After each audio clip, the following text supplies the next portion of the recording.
नमस्ते प्रणाम दोस्तों, स्वागत है आपके अपने चैनल भोजपुरी अकल में। तो दोस्तों, पवन भैया का एक बहुत ही ब्लास्ट गाना आ रहा है, जैसा कि आप लोग स्क्रीन में इस गाने का टीजर देख सकते हो। दोस्तों, इस गाने का नाम है हिला के नाच। जी हाँ दोस्तों, इस गाने का टाइटल है हिला के नाच।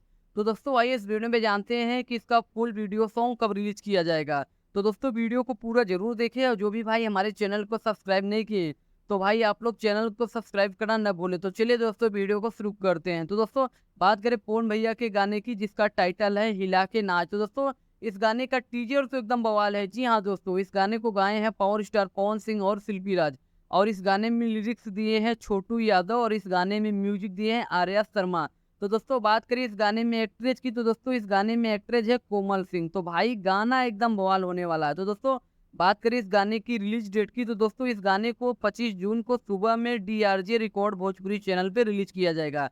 तो दोस्तों, कल आप लोग गर्दा उड़ाने के लिए तैयार रहिए। तो दोस्तों, इस वीडियो में बस इतना ही, फिर मिलते हैं एक नए वीडियो में। तब तक के लिए धन्यवाद दोस्तों।